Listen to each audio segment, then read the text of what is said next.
Welcome to Mental Health Without Borders, the Global Wellness Podcast with Dr. Lindsay Frey, where we dive into the complexities of mental health from a global perspective, exploring how different cultures approach wellness and what we can learn from one another. This episode is sponsored by Finding Hope Wellness Center in Tampa, Florida, where individuals, families, and couples can go to receive hope and healing for their mental health. Go to www.findinghopewellnesscenter.com to find out more. So let's get started. In today's episode of Mental Health Without Borders, I'm joined by the thoughtful and deeply compassionate Lacey Redding, a U.S. licensed therapist currently living and practicing in Malmö, Sweden, with a master's degree in clinical mental health counseling and licensure as an LMHCA in Washington State. Lacey brings a unique blend of clinical expertise and lived international experience to her work. Lacey specializes in supporting adults navigating late diagnosis ADHD and complex trauma, offering a safe and affirming space for clients to rediscover clarity, self-compassion, and strength. In our conversation, we will explore the cultural contrast between Sweden and the U.S., how Sweden's wellness values have shaped her personal and professional life, and what it means to thrive in a neurodivergent mind in today's world. She also shares how creativity, particularly music, has played a healing role in her journey. So welcome, Lacey. We are happy to have you today. Lindsay. So happy to be here. Thanks for having me. Yes, absolutely. And can you share your journey and what inspired you to become a therapist? Absolutely. I was staying at home with my 3 kids and homeschooling them. Mm-hmm. And when that became all too much, they went back into school and I suddenly had this space. So I started my master's program. I graduated like the week I turned 40. So I came to the profession later, which is like the best choice I ever could have made. I've always wanted to be a therapist, but I think it took until now. And like, I've seen some stuff. So now I'm just such a better therapist than I would have been. So it feels like the exact right thing at the right time. Yeah. That's fantastic. I really love hearing about it because it's something I talk to people about a lot, where if you took one journey in life, you can always make a change at any point in time. And I had 2 parents that have different careers up until their 40s. And then they both made drastic changes in their 40s to start their own businesses. And that was really transformative to me as a teenager at the time. And so congratulations to you on getting your master's degree at 40. Yes. And just and going back and doing something that you were always passionate about. Because I do think that people need to hear that sometimes, that if you're really in a career and you want to make a shift, you can do it, and that's okay. It's just not too late. And we'll get into it later, but I work with mainly adults with ADHD, and I actually find that to be really common, that it takes your whole 20s and 30s to try jobs and environments that don't work and don't fit, and to figure out who you really are. And then finally you have this foundation, you get to know yourself and what you need and it works. So it's really common, especially now. Yes, it really is. And you said that you'd always wanted to become a therapist. Yes. So you knew from a long time ago that was something you were passionate about or interested in. I think so. Yeah, this is that wounded healer narrative of therapy where like something was going on in me, something was going on in my family and my environment that I needed answers. I needed clarity. I was always trying to I know this now. I was always trying to diagnose people in my head and figure out what's the name for this thing that's making my life so hard. And I had so many people come alongside me during those hard times that saved me, really, rescued me and were the life raft that I needed. So it feels so good to be the person that I had and also that I wish I had, that I get to be that person for other people. I can really resonate with that. Absolutely. So Yeah. seeing how beneficial it was for you and then wanting to do that for other people. It's also very admirable. I love this work. I find it so rewarding, and it seems It's like so good. you do too. Yeah, I love it. I love it's so fulfilling in a way that I'm like, jobs shouldn't be this fulfilling, but we just found the right thing. Yeah. Yeah, I agree. I do. I love what I do every day. I've been doing it for a long time. And I just think it's something that, especially with the shifts and changes that are always coming and everything that we're learning and the research that continues to happen, I think it just keeps us interested and keeps us learning in the field. There's such a diversity of things to learn. Yep. Yep, there really are. And so can you share a little bit more about your specialty? You've talked about working with ADHD adults, diagnosed adults, and just tell us more about your specialty and the clients with which you work.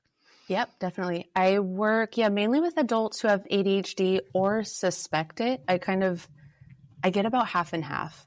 People who have been like, I have been thinking this for a long time and I need some confirmation. And we can talk more about that later. But the other intersection that overlaps so much with ADHD is complex trauma. They almost always go hand in hand.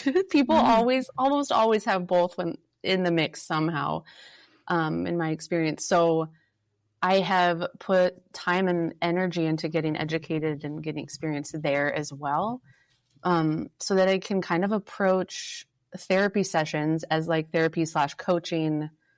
Let's figure out what's on fire in your life, because we can't do the deep stuff until there's some stability. So what systems need to be in place? And also let's talk through the relationship, and it all kind of gets mushed up into every session depending on the need. And so it feels really good to have the flexibility to, I'd say ADHD needs the surface level symptom kind of help, and also when appropriate to be able to dive into the deeper stuff. I like both. Yeah. And those are different approaches just from working with people with ADHD, as well. So do you have different approaches just when you're kind of touching base with both of those things as far as ADHD and trauma? Yeah, I will kind of feel it out and also kind of explicitly talk through with a client, in the big picture when we first meet, what's your goals? Where are they more oriented? Do we want to do both at the same time? And just see where you land every week. And then session by session kind of being okay, where are we focusing today? And making sometimes some people's sessions are mainly looking through their to-do list, breaking them down, planning time for them to do it, keeping them accountable, weekly goals, all that stuff. And then some people tend a lot more towards just the trauma work and talking through. So it's a big variety depending on what people need. And I guess when I think about the approaches, I'm I don't know, they kind of seamlessly go together for me. The skimming along the surface and diving in, and absolutely. So that they do go together, but just depending on which the client is presenting with as their biggest need at the time, that kind of shows you where you're going to go with the process. Yeah. And this is kind of a curiosity, but did you discover, because there's so many times where I've been focusing on a specialty area and then I discovered there's something else that's deeply connected to it that I didn't anticipate.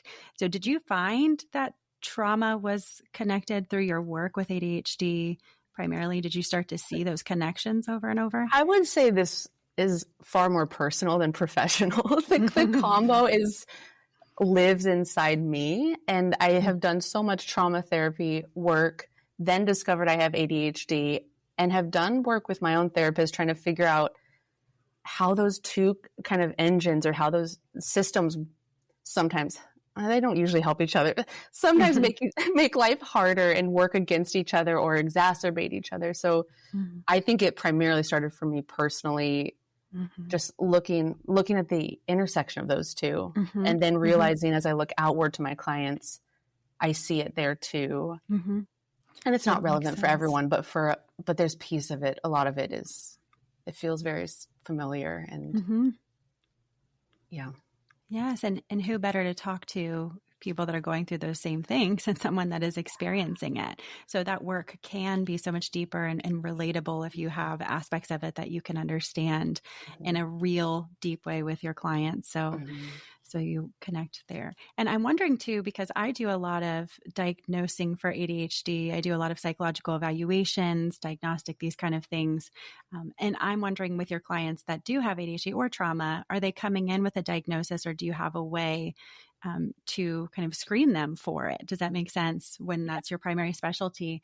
And I saw somewhere that you had an ADHD screening tool that you developed.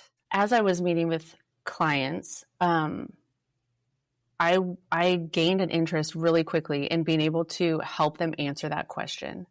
And access to care in Washington and in Sweden is really variable. And so I wanted to be able to be kind of like a one-stop shop for clients who suspect ADHD or who have it, just to not have to go to a bunch of different doctors to find out. So my screening process, I've tried to make it very holistic and all-encompassing, because I find that when people also have complex trauma in the mix, they want to know everything. They want to open every cupboard, look under every rug, and leave no stone unturned. And so I developed this screening process with that in mind. Like, let's look at trauma history, which can kind of show up like ADHD. Let's look at depression, anxiety, comorbidities, other things that, like, say, OCD or autism spectrum disorder, that can have similar traits to ADHD.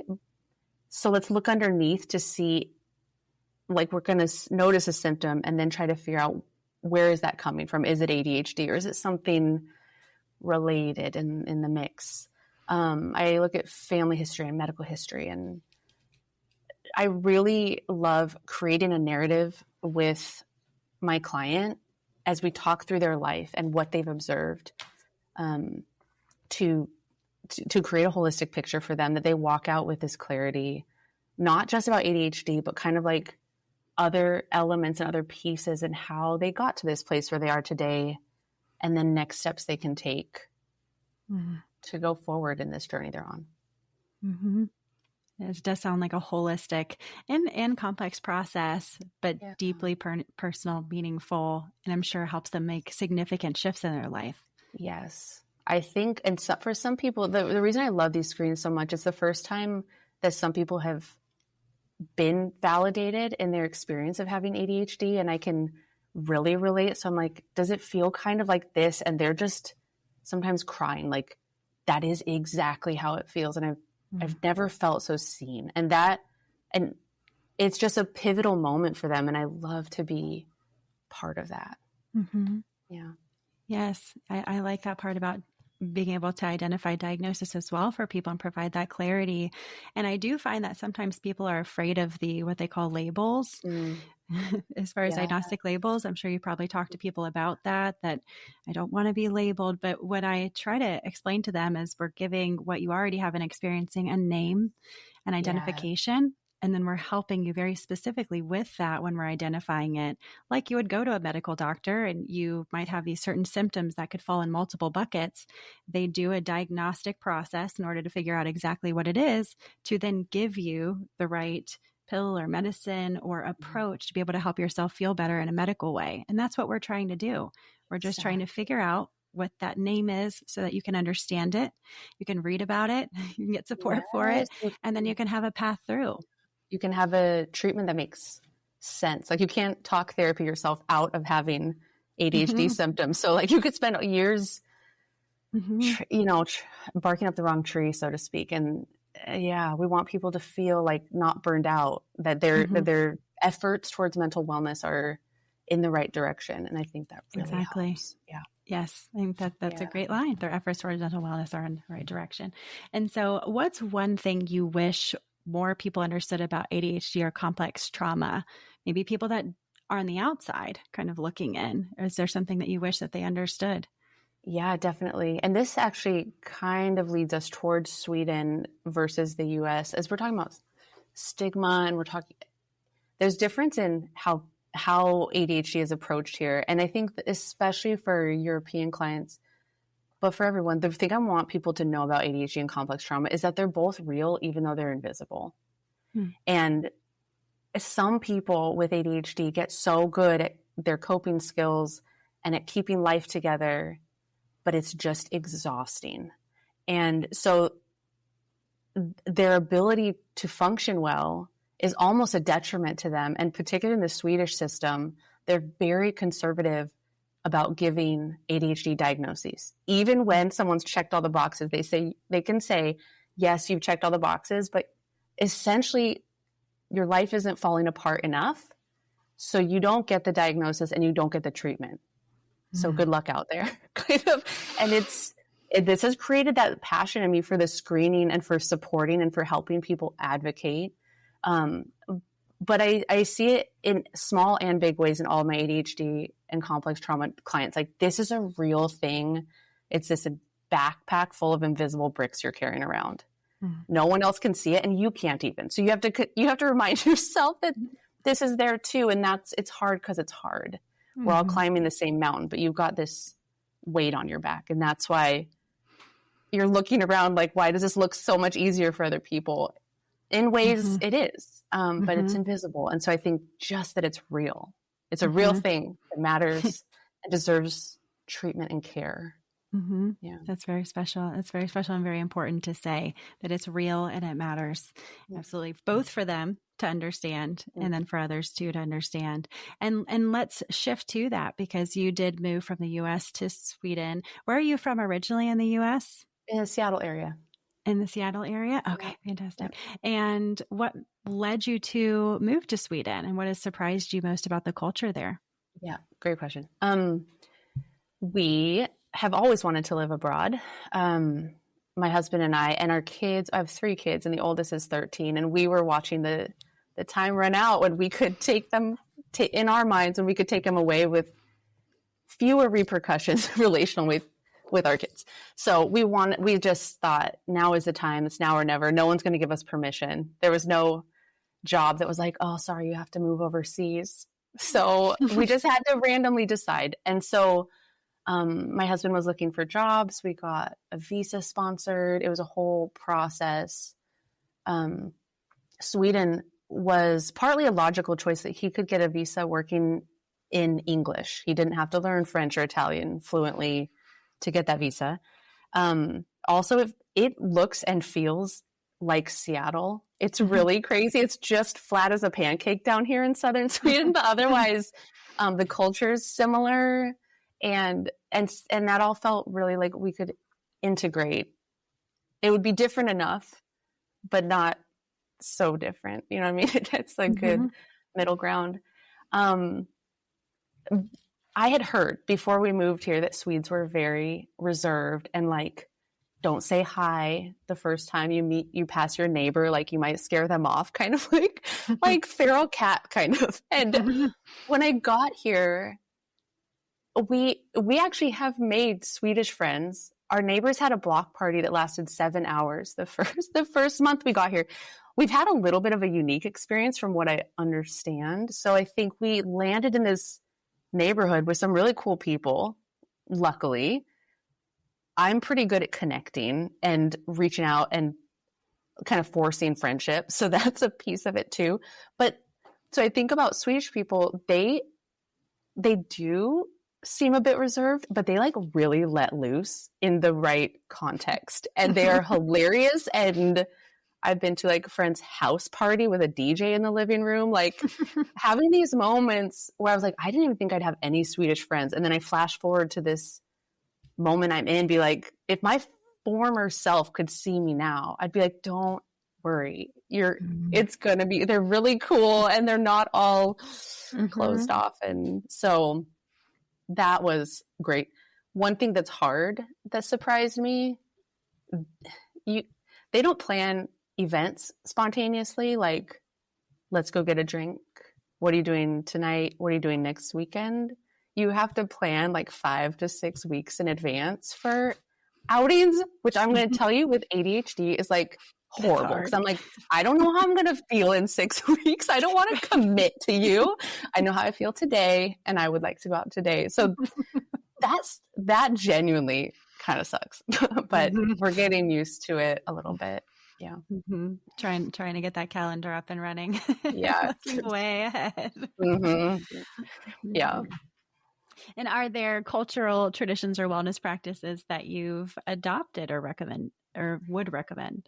Yeah, definitely. I won't say biking because I remember as an American feeling like that's so annoying. Yeah, a good thing you bike everywhere and you can incorporate physical activity, but like nowhere in the US is that possible. So I will say that, but not as a recommendation necessarily. But Swedes are great about saunas and spa and cold water bathing and this kind of thing, which has been fun to experience. And it's accessible in a way that it just wasn't in Seattle. It was really expensive in Seattle to do any of these things. And the cost here is much lower. Like literally just you don't have to pay as much to get into a cold bath or sauna. So that has been a really cool part to experience.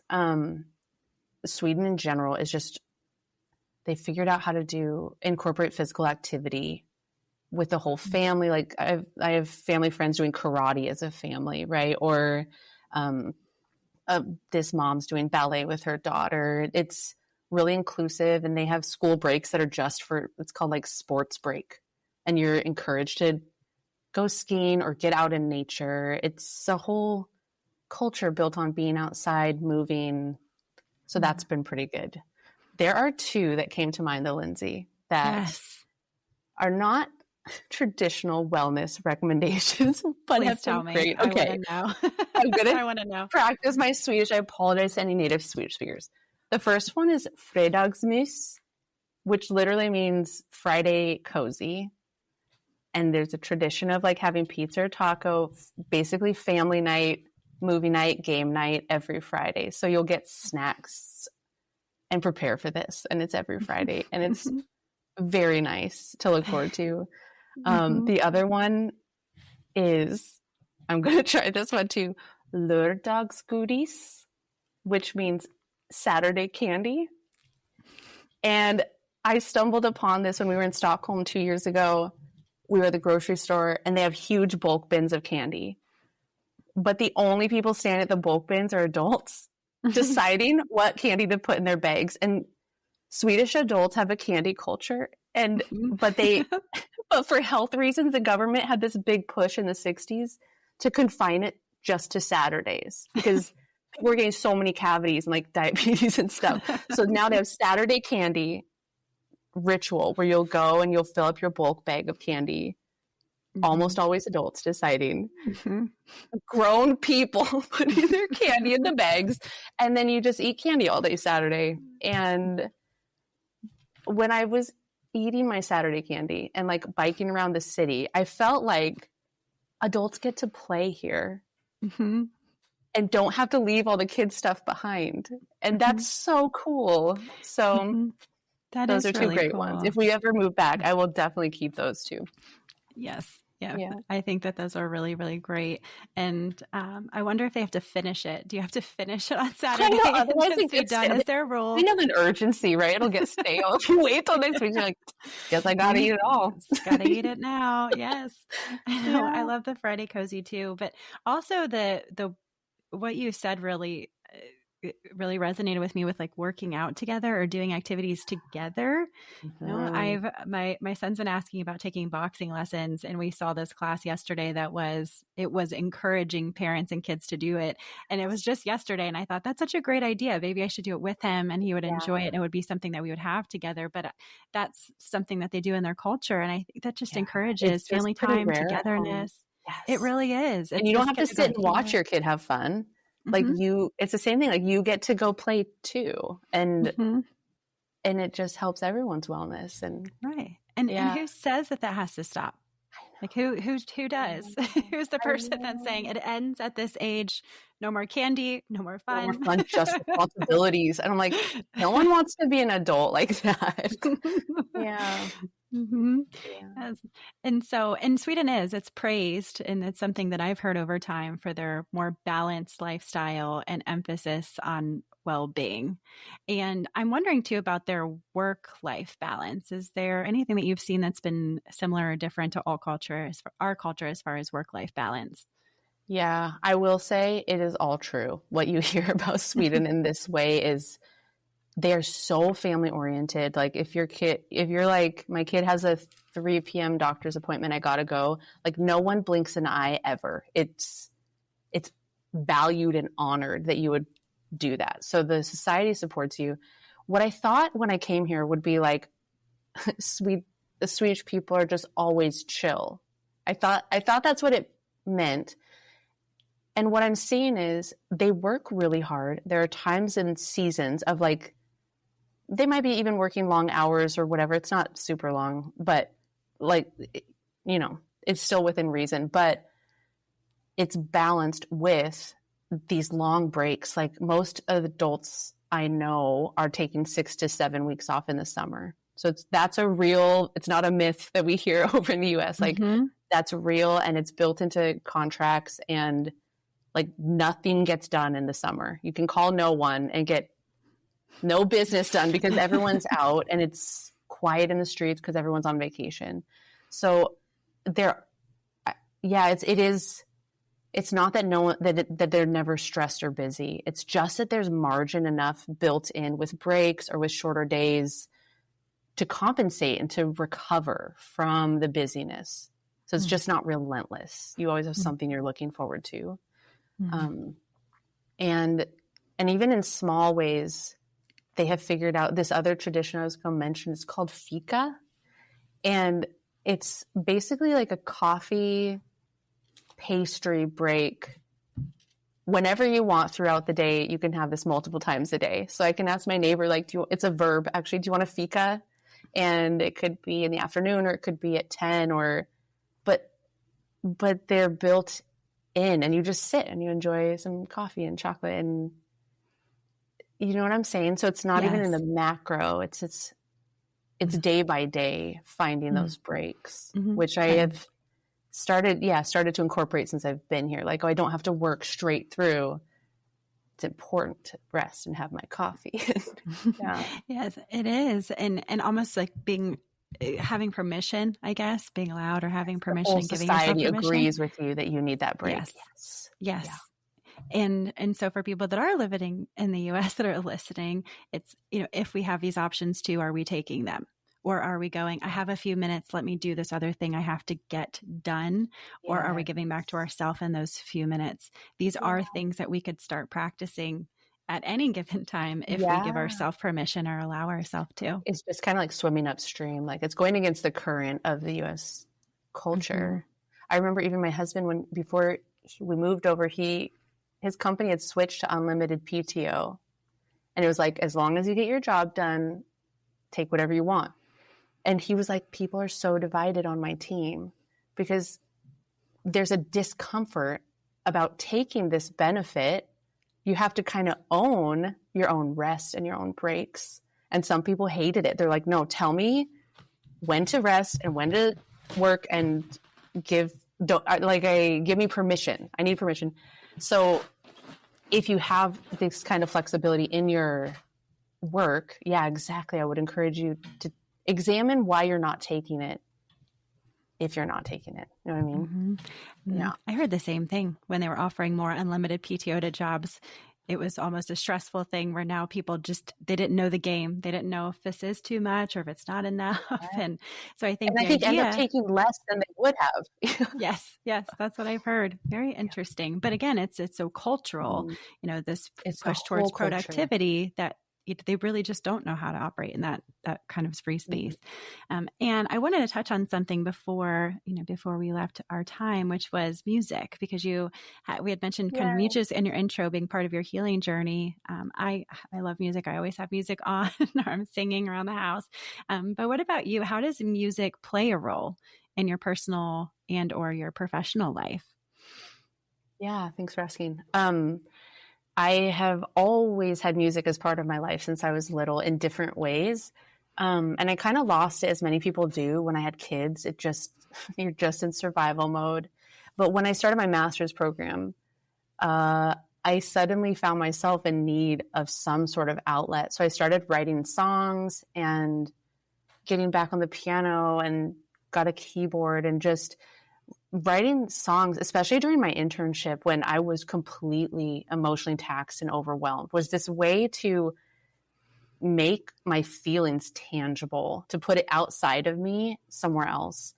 And I've loved it. I have loved the expression it gives me, and the way it can just like, it helps me to set the day down. If I can put these words down on paper, or even just sit at the piano for 5 minutes between sessions and do something that's not thinking and processing and feeling, just do something with my body, has been great. So I have posted some songs on Spotify, and I was laughing. I was like, Lindsay, you could be like my 8th monthly listener if you follow me, right?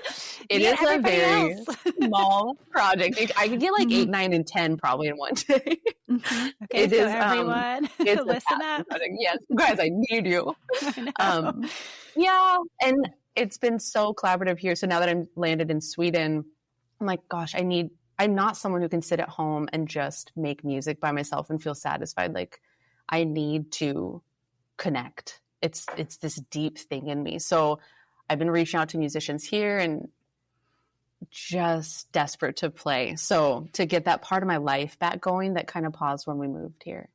So I'm excited for whatever it holds in the future. It's a question mark, but oh, that's great. So really just kind of putting your creative mind into play, when you're not working, and really tapping into that as a wellness practice, because that absolutely can be diving into art, diving into music, some hobby. These are also wellness practices. They don't have to just be put aside. They can be incorporated into our life and truly help us. Really. Yeah. Like leaving parts of us behind is always going to cause an internal tension. So like somehow figuring out how to do something other than your job, something that's so different, Yes, I think that we need that balance. And so how can listeners connect with you or learn more about your work, or find your music, like it, share it, connect with it? We can open Spotify and type my name, which is Lacey Redding. And I have a really funny song on Bandcamp too that I won't, Spotify is my serious outlet, but Bandcamp's my place where I put fun songs. And professionally, I have websites at soundmindseattle.com and soundmindeurope.com, depending on your geographical location. And I've put a lot of effort into making my website actually useful for someone to figure out who I am and details about the work I do. So hopefully it's a very informative landing spot that gives a good impression of me and my work. And you will be able to find this information in the show notes for Lacey if you're not writing it down right now or rushing to Spotify right now. I'm going to be doing when I get off this call.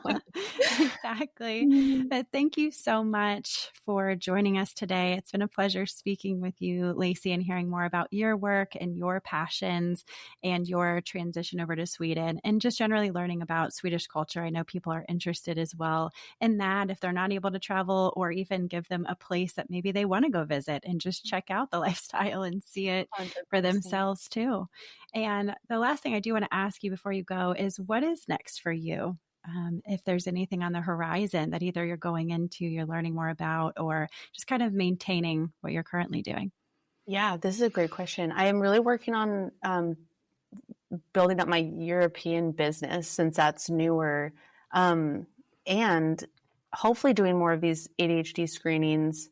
And potentially it'd be really cool someday to train other therapists in what I've learned about this process and how to really walk people through an ADHD screening in a trauma-informed way. And so that is something I've played with. With ADHD, I have very many business ideas. So I'm sure who knows what will happen, but that's one of the more realistic ones that I like to play with.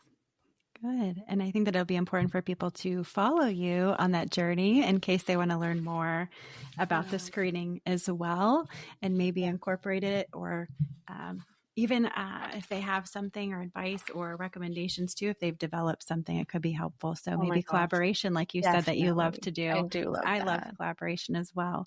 So thank you again for joining us on Thank you so Mental much for Health. having me. It's been fun. Yes, it's been a lot of fun. And this has been an incredible conversation. And so for the listeners, I really hope that you found some valuable insights to take with you. Remember that no matter where you are in the world or where you come from, your mental wellness truly matters. So be patient with yourself, take time for your well-being, and never forget that seeking help is a sign of strength. I look forward to connecting with you next time on Mental Health Without Borders.